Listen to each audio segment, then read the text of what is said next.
So today I'm going to talk about the Federal Reserve. This is the central bank of the United States. A lot more important organization than people really seem to recognize.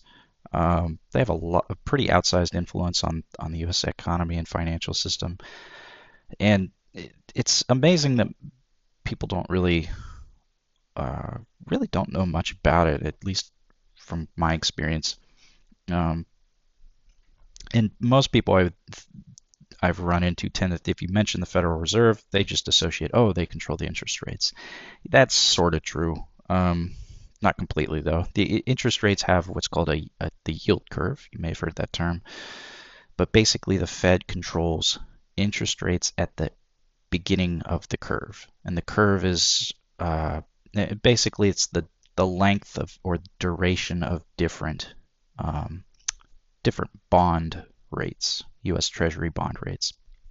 And so the farther out on the curve you go, the longer the duration, with the longest being 30 years.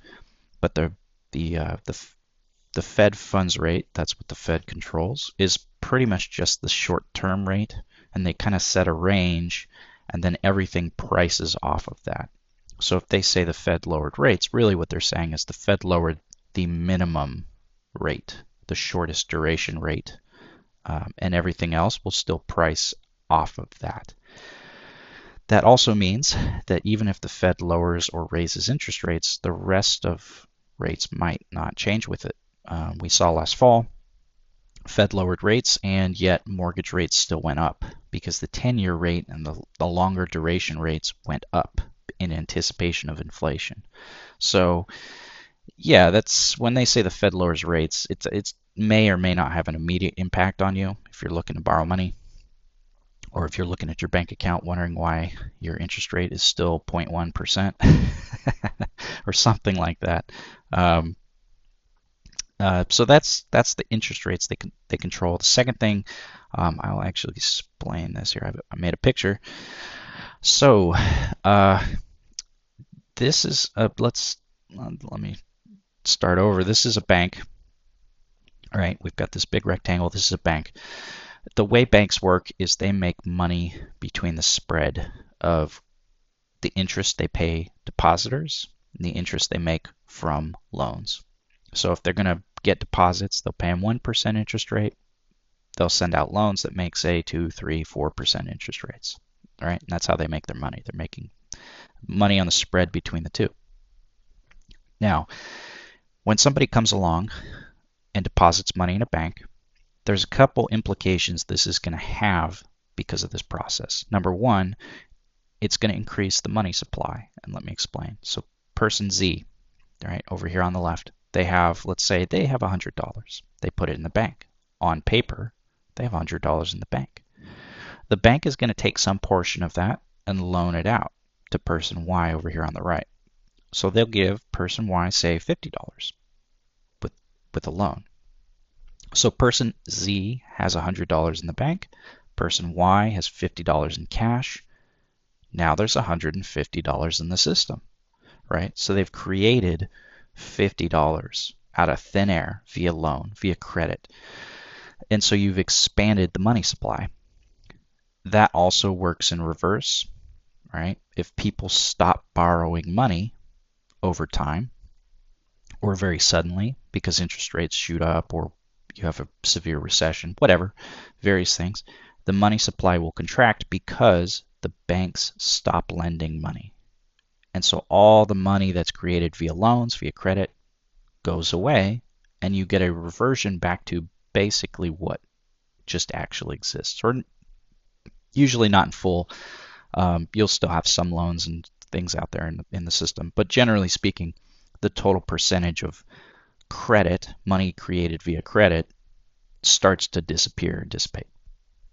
So that's the first implication. Second implication is what happens when person Z wants to pull their money out, right? Well, if the bank is loaning out a portion of it, right, how do they handle person Z pulling out their money, right? Because if Z is equal to X plus Y, right, we got this section's X, this section's Y, right? If we do it in dollar terms, let's say $100, 50-50, right? Well, if 50 is missing, where do they get the other 50? They have to sell assets, right? In theory, they would have multiple depositors, and that kind of covers things. But what they ultimately would have to do is if too many people start asking for their money, they have to sell these loans to other banks, to other financial institutions to recoup the cash that they can sufficiently meet the demand of the people making withdrawals, right? So it becomes just a moving money around kind of a game for them that ultimately loses them money because they're selling their assets. But in a bank run where you have people withdrawing lots of money because they're scared, because times are tough, whatever the reason, this puts a bank in a position where they're going to exhaust all of the liquidity that they have from selling assets, and they will run out of cash on hand, and you get a bank collapse, right? We had one a couple years ago. There's 3 banks that went under, but otherwise we haven't had a ton of that happening for a long time. I think Lehman Brothers was the last major one besides that, back in '08. In the early parts of the United States history, bank runs were really common during recessions, because during a recession, right, you have banks stop lending as much because times are getting harder, right? So you have the money supply contracting. So banks are making less money. They have less assets to kind of cover deposits. If there's less credit in the system, less businesses doing business, people getting laid off, whatever, right? People start pulling their money out of the bank to cover their expenses because unemployment's shooting up, etc. So the bank then has to sell their loans, try to cover this, and then you get people start to panic and say, hey, this bank's weak, right? Pull your money out quick. So everyone flocks to it to pull their money out. Bank can't handle it. Boom, off you go. You get bank collapses. And that would happen a bunch every recession. We'd always have tons and tons of bank collapses. And there was a couple iterations that the federal government put in to kind of find ways to solve this problem. What they ultimately came up with, at the behest of the major banks, JP Morgan, some others, is they created the Federal Reserve. And the Federal Reserve, their whole initial purpose was to provide liquidity during bank runs. So you have all these people coming, trying to pull their deposits out via withdrawals. The bank is under stress, starting to sell assets.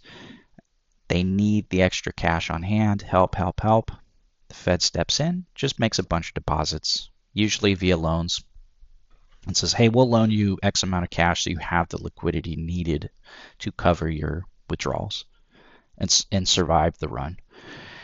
And once that kind of kept them afloat, the Fed would eventually kind of get their money back once the bank kind of recovered. And that was the idea. That it was the main purpose, has a lot of benefit, I think, in some ways, but there's other implications, because what would happen is banks that were poorly managed, right, were allowed to survive when they probably shouldn't have. Right? If you have a lot of economic crap in the system because people are mismanaging things, people are taking unnecessary risks, you don't want something that's going to backstop it and keep it afloat when it should rightfully kind of be killed off in a sense. Because again, it allows for moral hazard, right? Especially in current modern times where banks are allowed to invest in riskier assets. When they have cash on hand that they keep for depositors, used to be that the threshold for how much they could loan out of their total deposits was fairly high. Modern times it's like 10 or 15%. I might be off on the exact number, but it's a very low amount. So they're very leveraged. Banks are super leveraged in terms of what they hold on hand and what they loan out to people. And so, yeah, you get banks that are doing risky loans, all right, causing problems, whatever. If there's a bank run, that's cause for potential crisis. So anyway, that's the general stuff with the Fed. They control the short-term interest rates, and they're a liquidity provider to banks and allowing the banking system to function. As a result, the Fed has um, a unique thing because by injecting liquidity into the system, into other banks to help them stay afloat, that is going to be naturally very inflationary because they're adding extra money into the system. And so, yeah, the Fed, in a lot of ways, their main purposes are to affect the money flow within the financial system. So let's look at the astrology and see what we see about this. Is it helpful? Is it not helpful? Well, right out of the gates, there's a couple glaring red flags. This is honestly a terrible chart for a financial institution. It's it's not a good chart. You've got a Cancer rising. All right, Cancer rising. Cancer is very private and it's very emotional. Those two things that for a business, not ideal, right? Because it's Cancer is very emotional in how it moves, how it goes about things. And then, like I said, it's very private and discreet. Cancer's about mothering. It's about nurturing things. It's about taking care of things. And so Cancer really wants to make sure that the stuff it is taking care of is kept safe, right? So it's not going to talk about it. It's going to keep it secret. So you have an organization whose mindset is to keep things secret, keep things safe, to try and nurture something. And what is it that they're nurturing? Well, you've got the moon in Scorpio in fall in the fifth house. The fifth house deals with children, deals with creative stuff, but in terms of a institution like this, all right, it's going to be what is it that they put forth their productivity towards, and more specifically, it's where we take risks, right? So asset markets, stock markets, bond market, things like that. The markets are the kind of the baby, if you will, for the Fed. And if obviously we can see that. You go look at pretty much any chart with liquidity, look at it in terms of how it affects all the different investment markets, and they're pretty darn correlated. So you've got this institution that's whole purpose is to provide liquidity, and who's it benefiting? Yeah, it's benefiting the markets, very obviously. Now, there's knock-on effects to that, obviously. The economy generally benefits from liquidity getting pumped in. It's like I said, it's stimulative and inflationary, so that is going to help in that sense. But yeah, the moon being here is not ideal. You get the moon in fall in Scorpio. Again, it's a very emotional moon, very obsessive. The moon is in fall in Scorpio because Scorpio latches onto emotions, right? It can't let go of things, and that can both be to its success and to its detriment. With Scorpio, this fixation on an emotion, on an emotional attachment to something, allows it to really power through thick and thin, striving for something. So at its best, it really can conquer all obstacles because it's just emotionally committed to something. On the other hand, it means it can become obstinate because it's emotionally attached to something. And so it becomes irrational even when that thing is terrible. That idea is terrible. And so that's the downside. When you have a moon here, you have the inner purpose, the inner, the subconscious mindset, the people, right? What is it? They're emotional, but they're emotionally attached. They're scared. They're attached to one thing constantly that they can't get themselves to pull away from. And so what is that thing? Well, you've got Mars in Cancer, loosely trine, kind of in mutual reception almost with the moon. So there's kind of this kind of commiserating between the two. Mars is retrograde also. So you've got Mars in fall, the moon in fall. They're both in each other's houses, kind of saying, well, we're both unhappy, but at least we're unhappy together. Right? Misery loves company. And in this case, Mars is on the ascendant. So you've got a very, very emotional sense of action in terms of the way this institution works, and it's a hesitant action because Mars is retrograde. Mars retrograde tends to look backwards. It tends to hesitate before it acts. Mars typically likes to jump in and just apply itself and go to work and wants to move forward. But a Mars retrograde tends to need to look backwards before it looks forward. There's a sense of hesitation. There's a sense of pause before it can move onward. And Cancer already is a sign that tends to move slowly and tends to operate in a very meandering kind of way because it's about safety. Cancer is always looking to do things the safe way because it's trying to protect what it cares about. So you get an institution that's going to act slowly, that's going to hesitate when crisis comes, and it's going to be a very emotionally fixated on the things that it cares about. Like I said, in this case, things dealing with risk. That is the markets generally, but a lot more, I would say, the speculative side of the economy. You have Neptune and Pluto in the first house as well. So this is an institution that desires power, right? It has Pluto opposite the sun. So there's a huge tension and desire for power within it. As well as Neptune here is going to be, I mean, this is an institution that people don't see clearly, right? Like I said at the beginning of the video, people don't tend to understand what the Fed does at its true level. And the real thing, because interest rates are definitely a part of it, but the real core of what the Fed is doing is it's influencing liquidity. It's influencing the money supply. It's growing and shrinking it at its own whims. And it does that, again, two ways. Interest rates going up will typically force banks to stop lending, but also injecting liquidity keeps a lot of extra stuff afloat when it shouldn't. So yeah, you've got this institution. It's not well understood publicly. Um, it's emotionally acting. It's acting slowly. It's acting kind of with a lag. If we look at historically how the Fed has acted in terms of things like inflation or things like deflation, it's frequently acted too late. Too late. Jerome Powell, the head of the chairman of the Fed, he's currently keeping rates up, possibly in defiance of Trump. I don't know.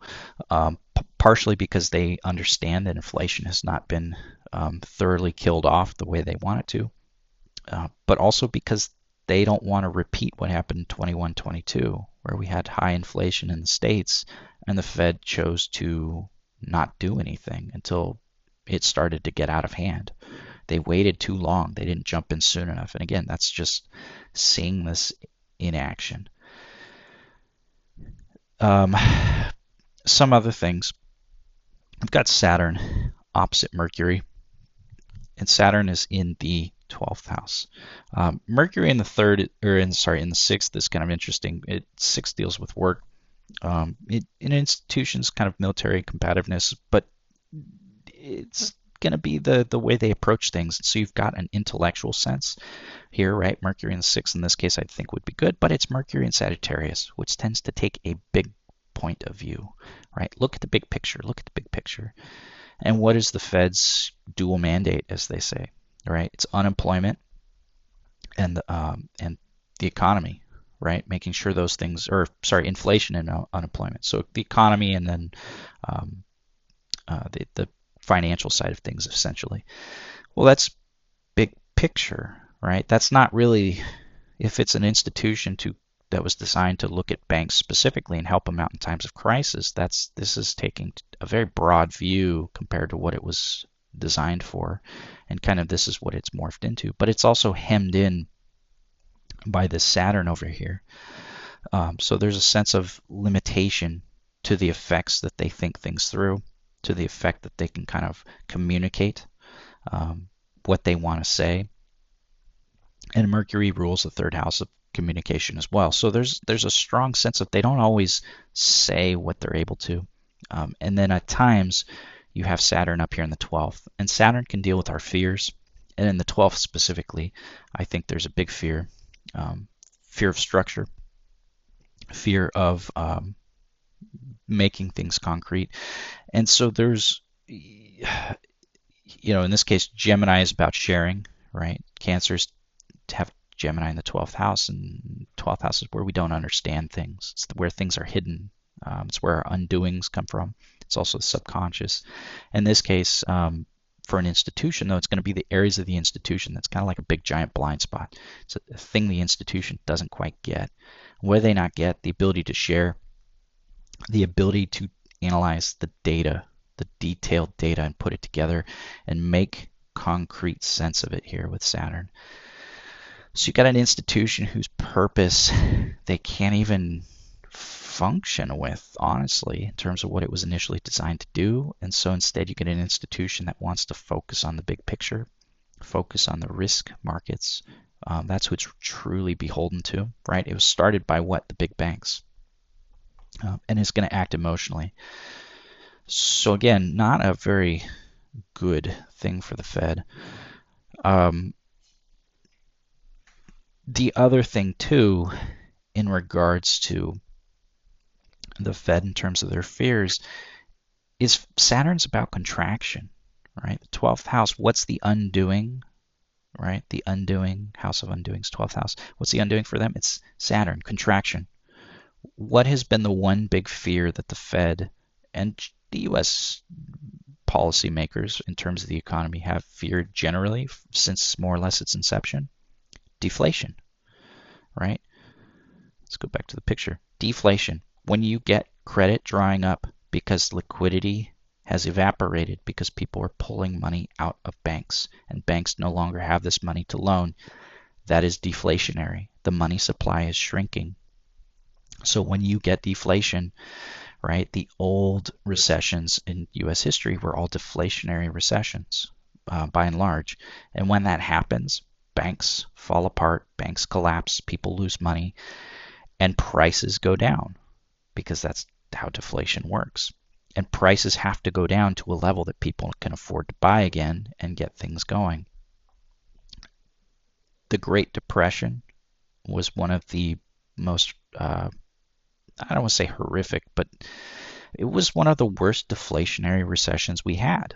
And it was, I think, in large part exacerbated by a lot of the policy of the time, and particularly by a Fed that acted late and really kind of helped fuel the process by keeping interest rates low, by putting a bunch of liquidity into the system, creating a monster bubble in the asset markets prior to the crash in 29. And when you saw the crash, that had knock-on effects to pretty much everything. And so, yeah, what do they fear? They fear this deflation, right? They don't understand it. So always, always, always the Fed wants to keep things inflationary. And obviously we live in a time of fiat currency, which is a whole change in paradigm compared to the days of old, especially when the Fed was first created. So it's a little different in some ways, but it's still the same structurally underneath. And then the last thing I want to point out here is you have the south node in the third house and the north node in the ninth. The third house is about the day-to-day, right? Especially in Virgo, it's about analyzing, taking a look, looking at the details. Again, another thing showing us that the Fed is not here to look at the details. It's not here to look at the data. It's here to move towards the bigger picture, right? What's the purpose, right? Where's the goal? Where's the end game in terms of what it's moving towards over the course of its life? It's Pisces. The sign of all expansion, expanding in all directions all the time. Limitless expansion. And then again, it's an emotional sign, right? That emotional harmony, everything becomes one, the whole.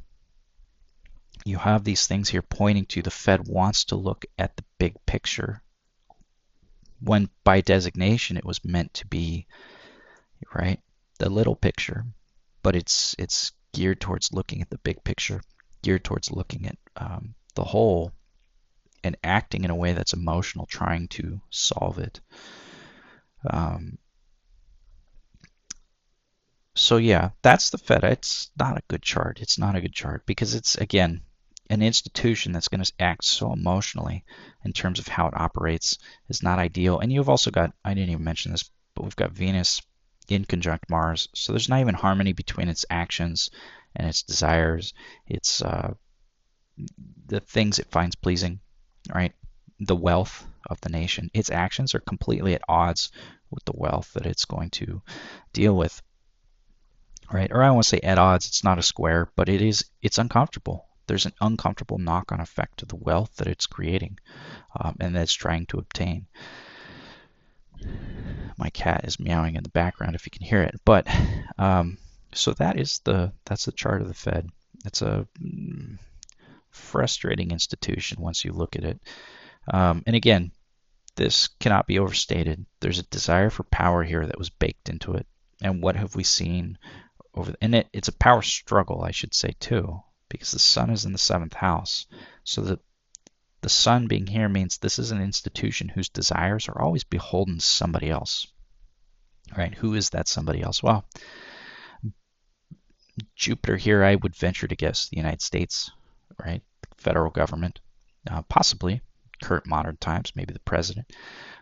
But this is where the power struggle comes in, because you've got an institution that wants to be in control, wants to have power, but is frequently looking and dealing with this kind of ego war with the person they're beholden to, or the institutions they're beholden to, right? The partners in crime, so to speak. I'm not saying that they're criminals, although that's a different discussion. But partners in crime is a phrase, I guess. So yeah, this is the Federal Reserve. It's like I said, not a nice chart for an institution that has so much impact on the financial system. And one other thing I do want to note, if we take a look, they've got the midheaven up here at 0 degrees. If we look at a transit chart really fast, we'll notice on this outer wheel, we've got Neptune and Saturn are conjunct the midheaven right now. So whatever is going to happen come the exact conjunction, right? The exact conjunction happens early 2026. So I would imagine whatever's going to happen to this institution, we'll see its kind of culmination come around that time. I think Jerome Powell his term ends right about when this happens. I'd have to look it up specifically. I've not done that yet. I should have before the video. But yeah, that's, I think, going to coincide with a new era in the Fed in terms of its purpose, in terms of how it functions. It should be an interesting thing for us to watch, because if we look at the current administration, they very much want somebody who's going to play ball with their desires rather than have it be an institution that operates more independently, which, as we see, is a big part of their struggle. This desire for independence, their own control, their own power, versus no, we have a duty to somebody else, right? Being the federal government. So it's going to be interesting times. They're also going through a nodal return. All right, so that's another aspect of this whole situation for them. And then let's see, Saturn or Uranus not doing too much.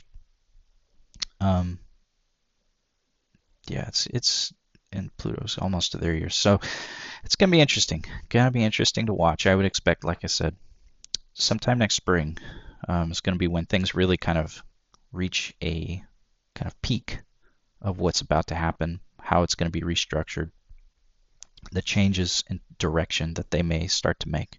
I think that's when we see the peak of it, or the beginnings of it, right? As a new cycle begins. So anyway, hope you enjoyed. Thanks for watching.